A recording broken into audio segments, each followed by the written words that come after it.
So I have videos that I've been wanting to record for like over a week now, but I have been sick the entire past week because of one of the videos I recorded.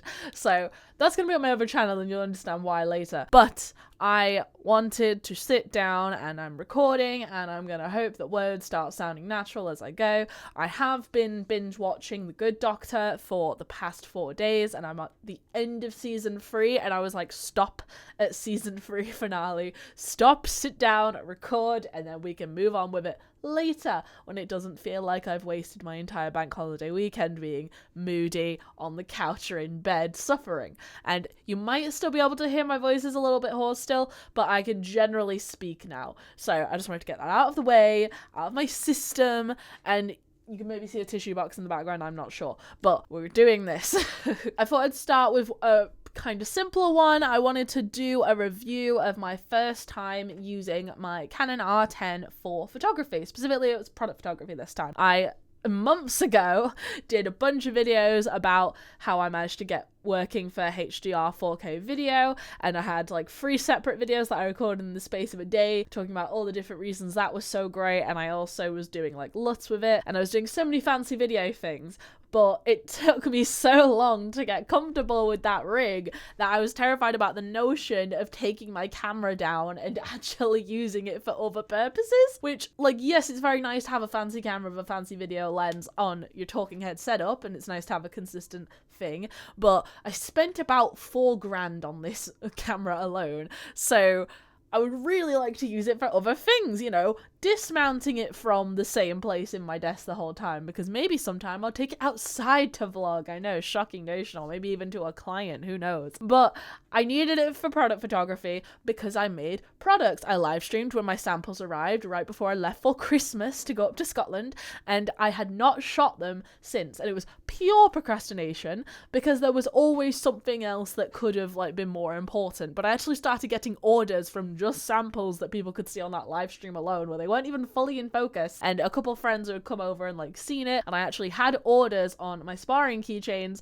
so I have to get them on the shop because otherwise they're not making money. They're available for pre-order now, the keychains. I'm hoping I'll have got the clips up by the time I post this video, because I also have clips that I've done. They were more like, I just wanted to see what the product actually looked like, and then if they generate interest, then great. Otherwise, I'm fine just having them to peg my food. You know, when you have like an open pack of crisps or something, or, you know, not like the multi-packs, but like a normal like salt and vinegar 12 things, like they're just one big bag. I want to be able to peg that shut. So if no one buys them, that's what I have those for. But I think they look nice, so you can judge for yourself. I live streamed, actually, when I was doing my initial session. I did 2. So my first session, it was very standard, boring, white backdrop, and that's the one I live streamed because it felt like more like we're having an event, we're doing this, we should document the process. And I'll probably show some clips of me like doing it as B-roll while I talk. But basically, I set up the camera, I turned it off from video mode for the first time in like forever, like since I got the camera, because obviously you flick through all the settings when you get it, and I completely forgot that they have entirely different menu setups, so I turned it on to the camera mode on manual, and I was like, where's all my beautiful colors gone? The idea is, although it was in HDR mode already, it was in HDR PQ mode, that meant that I didn't have any of my other settings for like LUTs and stuff. I had to turn it so the picture profile, I put it to faithful again. I did actually play around with a few of them. I think I took a few shots before I put on a picture profile because I was like, okay, let's see what the truest form of the image is. It was bland, it was desaturated, it wasn't good to look at. It was hard to judge if it was even a good image. It was hard to actually see if it was even in focus because the color change was so like menial that your eyes were like really working to work out if there was a blur coming from the color shift with these acrylic shiny items. So I was like, I gotta change the picture profile. There were a few options that actually looked really good straight out of the camera, so if you didn't want to go and do any post-production editing, some of the options were available. I can't remember the name of it right now, but there was one where I it might have been like Vivid, or I'm probably making this up, I'll look at it later, but I exported an image as just with this LUT and it looked really good. It just didn't have have the sort of style tones I wanted of this image. Although I've skipped ahead to the second session now. That was like when I was playing with the other picture profiles. But I put it back to faithful because that's like closest to the human experience as you can get, so you can judge what it'll look like, and then you can go in and edit in post anyway. You can do a whole bunch of stuff because I was shooting it in RAW and also in JPEG. So whenever I do it, I always dual shoot RAW and JPEG because having JPEGs quick ready to go is nice, and then you want to have the full scope of the editing material. Sometimes if I know that I'm not going to be rushing anything out and I know I've got as much time as I want to do the editing, then I will just shoot in RAW to save on SD card space. But also it's like annoying when you're previewing because like whenever you're clicking through on your computer and it's a RAW file, it takes forever to load the preview and it doesn't look as like realistic as what it should look like when you don't have a set software that can actually interpret the RAW files. So it was a whole thing. I shot in JPEG and RAW. Lens, I didn't tell you what lens I did. I had my 85mm originally because I really like how that looks, but then I ended up switching to the 50mm because, you know, ooh, nifty 50, it's the perfect lens. It replicates the human eye as closely as possible. Not exactly true with mine. I'm pretty sure I have a full frame sensor. I am pretty sure of that, but there's something about my camera that makes it so, no, I don't, maybe I don't have a full frame sensor, maybe it is cropped. The optics of it makes it so the lens acts as a longer lens than it actually is. I'm being stupid right now, I can't remember the words, but I've been sick, deal with it. But either way, it looks great, but that means that if you want to have a wider frame with a 85 or a 50 or any lens, it means you have to stand back further. Like when I was using my 135, it was beautiful, but I had to be outside like yelling at my model. It was so much distance, it was ridiculous, but it looked great. I'm pretty sure I have some of the images from that on my homepage. My first shoot I had on my paper white backdrop rolls. I tried to do some experimentation with shooting it on my gym flooring and on like a textured surface that I had like some metal grid or something, and then I also ended up putting it onto my blue little starry stool that I like to use, but then I was like, I need to stand on this stool to get higher up to have a higher angle so I can get the framing of the shot properly, because obviously there's the framing issue, and then there's also you have to be far enough away that the focal length can actually focus in on the certain area that you're looking for. And especially with these keychains, because they had the glitter epoxy layer, depending on your focus, you could make the sparkles more or less prominent and visible, and I wanted them to be quite visible because it's going to be like, look how pretty they are, they're shiny. So it was like a whole thing for that. And I ended up setting up my paper white backdrop roll, and then I thought if I hate it and I want to be able to cut it out and put it on something else later, that is an option, although when they're translucent, that's not necessarily true. The majority of my clips were opaque, so that wouldn't have been an issue for those, but for most of my products there was an element of transparency about it. I don't like white backdrop photos. I think they look boring. I think they make everything look a little bit cheaper. I hate them, but I accept that for e-commerce they kind of are a requirement. So that was what I did for the day. I got quite exhausted going through all my settings. The thing about Canon cameras, and I think a lot of cameras have this, but I work with Canon cameras, but when you have an external flash on a Canon camera, you can't have your screen on. You'll have to look through the viewfinder, and I can't judge focus through the viewfinder. Not only is that really awkward in a small space, but it's also darker, and like the pre light boosting when you half press the shutter, that doesn't really do it for me. But also my eyes suck, so I like to be able to have my screen, but that just results in me like holding my position very carefully and flicking through and looking at the previews and then judging, yes, that's the distance I want, and then I will stay there until my framing's done. Which, like, with product photography, it's all in the same spot. Could have just put my tripod there, but the angles I wanted, it would have taken a lot more time to set up my tripod than to just stand there and hold the position. And, you know, I got core strength, so I can bend over and lean and it's fine. I ended up doing that on quite a few occasions if you actually look at the live stream footage. I think I rounded off on the shoot, like really annoyed, not liking any of the photos at all. Like, they were acceptable, they were focused, they had been captured, but there was no personality in them for me. I think in the end I only ended up using one of each white backdrop image for each product listing, just to prove that I have it and it's in multiple situations. Because with e-commerce, people think, oh, you could have stolen the pictures from the original lister, always an issue, but I'm the person who made the product. I want people to know that I did it and there's no risk that I stole these pictures. So I take them on multiple positions from multiple angles. in multiple setups, so I have them.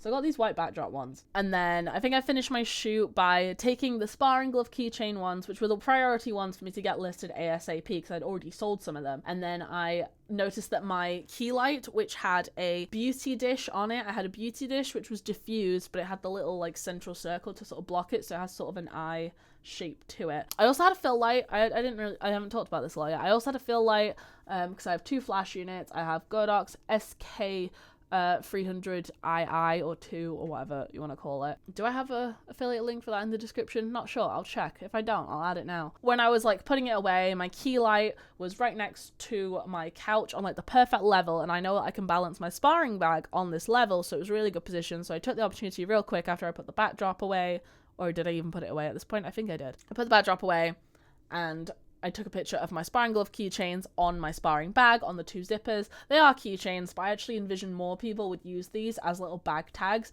especially because when you've got your sparring gloves on and you're like in a rush to get to your bag because maybe you need to like swap shoes or something, like I don't know, there's loads of situations where you need to get into your sparring bag quickly, especially when they don't give you a warning at a competition and you don't know when your division's going to come up and suddenly you need to be on the match right now or you're like disqualified and they're calling your name and you've just been in the bathroom for the first warning and suddenly you're on the last warning to get to the mat with your gear on. People's small zippers are annoying when that happens, so I'm imagining most people actually put them, like I did in the demonstration picture, onto their sparring bag zippers so they can grab it like a handle and open it more easily as opposed to fiddling with the little fingers. That's what I envisioned, and my friend who made the first wholesaler order, who is down in Kent, he did a review, he took his own pictures of it, and he took that recommendation from me after he did his initial like customer product review. I think I might link it if he's posted it by now. I don't know if he's actually posted it. He said he would soon. He sent me a video of him doing an unboxing, so that was really cool. He took his own pictures in like a white product box, and they're fine, but you can tell he did them on a phone, so that might actually be a really good comparison. I'll ask him if I can do a side by side because he had white backdrop on his phone and me white backdrop with this camera,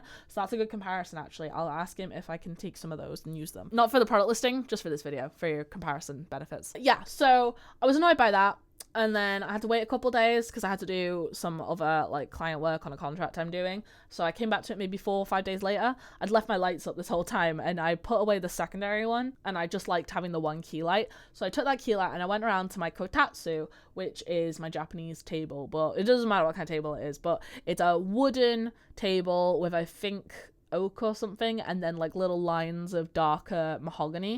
It was really cool. It's like proper hardwood, and I should have varnished it before I did. I edited out like the bits where it was inconsistent coloring, but I should have just varnished it. And you can actually see my kitchen cupboard in the background of a lot of these pictures, but I tried to edit it so it wasn't super obvious that it was my kitchen in the background for like the little slivers where it was visible, because it's mainly top down, but I wanted it on like a more lifestyle setup, more natural colors, doesn't feel so sterile. The products have a consistent theme throughout. The keychains are like a crystal glowing illusion effect with acrylic of different levels of transparency and then glitter and sparkly, and that's all good. The clips didn't really have a theme, although I liked the Facebook Reacts one was like digital marketer theme because, you know, this is my channel, I do digital marketing, and I thought people would quite like that. You know, people just like need to keep notes of all their documents or release forms so you can peg them together. I thought that would be fun and I just wanted it for me, so that's what I did. But I haven't got a consistent theme topic amongst themselves, so I couldn't really do like a big fancy flat lay with, you know, accompanying elements of like, you know, when people do like moisturizer, they have loads of water textures around and some eucalyptus leaves or aloe vera plants or something. Like there's nothing that was fully associated any other way, so except for the sparring glove ones where I put them on the sparring bag, it wasn't like I could do something that would match for all of them, and I wanted to be able to shoot them in group shots together so people knew that they could buy a set, because when you're doing product imagery for an e-commerce listing, you basically want like this is why the plain white ones exist. They go, this is the product, there is no influence in any sort of way, this is the basic thing, you can see it as fact of what it is. And that was actually the one shot where it was easier to see the translucency and the glowing effect, because it's like more see-through around the edge of the item because it's glowing, and then there's thicker color on the outside, so you could sort of see that with the white picture more easily. But I wanted like lifestyle shots that looked nicer and looked more realistic, and like these are different angles of what it could look like in use. Over time I'm hoping to get some more video clips of this, but I focused on photography just so I can get the listings up as soon as possible. So hopefully when I get videos I can show like pictures of people wearing them on rucksacks or on their keys and all that sort of thing. It did kind of bug me a little bit that you can see the darker brown lines going through the wood texture when I was doing my photography, because like lines sort of break up a shot in terms of framing. It kind of dictates how you frame it, but I just sort of dealt with it and I feel like the pictures came out really good. This was around the time where I did the preset profile one where I exported, and I feel like these ones just came out a lot better. They feel like they have more soul. I got it. I was talking about the different images you need on an e-commerce listing. So you have the plain white one, which like this is the product, and then you have the lifestyle shots to show the product in use ideally, which I do have for the sparring bag ones, and you need like to see different angles of the product, so you can see them from top down ideally, and then a side shot, and then like a low angle, and then any sort of attachments or bonus features that aren't visible in the main, like the hero image. Then you want to be able to close up on them, so stuff like the keychain latches. My images are a bit deceptive on that one, because I've had some people tell me that these keychains aren't worth the price they are because they look like they're cheap and plasticky. The base of the actual charm is acrylic, but I specifically made sure that I got the premium options for all these things so it didn't look cheap, so I could justify a higher price to get, you know, higher margin. It's business. You want people to pay money, give them a good product. It's quite simple. But they look cheap because I actually have metal keychains that are painted and they're like colored. I don't know how they do it. I think they said electroplating on some of them. I don't know what that means. Like maybe a couple of them are dipped out. I don't know. But it's metal with a vivid coloring on it, so they say it looks plastic, so it's like you have to feel for it. And if you look on like the key, like the normal like ring O chain type ones, then if you like pry it apart so you can actually get it onto a item, then you can see the metal like in the middle, just like around the center where it wouldn't be visible to the normal eye. So maybe if I had the forethought to take pictures of the inside of the keychains, somehow prying and holding it open on the sample while getting the camera and while focusing it and getting the right flash conditions, maybe people wouldn't be questioning that. My compromise on that is I'm going to go back into the product listing sometime shortly before the pre-order is over, and then I'm going to like add, yes, it's metal, because like you have materials on it, but you focus on the charm. I didn't really focus on the keychain itself, but it is metal, so it's good, it's durable, it's going to last. I had to make sure for that because I knew they were going to get bashed about in the uses. I got a keychain that was a gift. It was from my friend Jen, and it was like an Anya from Spy Family, and it was her while she was in like her gym clothes and she was punching. We're taekwondo friends. It was great. We had matching ones. I was actually obsessed with it. Thing came off my bag in about 2 days. I was devastated. I was actually really sad. I have a picture of it, but I'm actually really sad because if I can buy it again for myself, I actually will, because it was such a cute thought that we matched and for taekwondo buddies. But no. So I didn't want it to be cheap, and I need to communicate that it's cheap. So although product photography is about displaying the product as is, they can still be deceiving. You see what I'm saying? This is not exactly like a review of the camera, to be fair. I'm just talking you through my product photography process at this point. I think the images came out good. The comparison to my friend's phone photos hopefully shows you how good it is. Lenses are important, obviously, for optics. I use the Samyang VDSLR lens series. I think maybe Mark II for some of them. I think so. But they're not designed for photography. But they work great for photography anyway, and I'm primarily a videographer, so that's why I got them like this. I'm pretty sure these lenses are not actually designed to work with this specific camera I have. And I also have to have the adapter for the EOS to the R series ring, so that adds length to the lens again. So that's something to consider. I have to be like really far away from pretty much all my subjects when I'm doing photography because of this, but I'm like about an arm's length away from my camera lens right now. So this maybe gives you an idea of the framing I had. I couldn't do a full body shot in here, obviously, unless I stand way back in the far end of the room. But I think it came out good. For editing, I used Capture One. What version am I on now? I'm not sure. I have version 21 saved on my computer. I was kind of resentful of the fact that I have a version that doesn't recognize my new camera's raw files, because my R10 produces CR3 raw images, and before this I had a Canon 600D which produced CR2 raw images, and my I think it's Capture One 21 version that only identifies Canon CR2. So I was like, I haven't needed my photography software in ages. Obviously, I would like to use it more just because I would like to do photography now. I have a camera that's not on death's door all the time. I intend to do more photography, but I was like, I don't want to buy a software earlier than I need to just for this one shoot, so I used one of my other emails to trial test it. So I think the trial, I have it for 3 months on the newer version, and admittedly, other than being to identify the file that I have to put into the software in order to edit it, I don't really use any of the updated features, but I love Capture One because I think the color science of it is better, and I think you get more beautiful colors and color control than in Lightroom, and I don't need to do a great degree of photo manipulation like in Photoshop, and I also don't pay money to Adobe on principle because I hate subscription services for my softwares. I do get basic updates on Capture One. I bought my lifetime license for it, but with such substantial updates, they warn you, you will have to pay again. I feel like I should get a discount code for being an existing customer, but there's like, they send out discount codes all the time. I just couldn't time it for one that it would be relevant for me, and most of the discount codes are for newer people. So would recommend Capture One as an editing software. It's great. I love their like cloning makeup brush like perfectionist tool. Every time there were little spots of wood that were a bit iffy, then I could like copy paste a chunk and it does it automatically, and then you can drag around the spot if you don't like the automatic generation. I'm not sure if I actually have live streamed photo editing before. I feel like I might have done it one time before. I'll probably do it again in the future,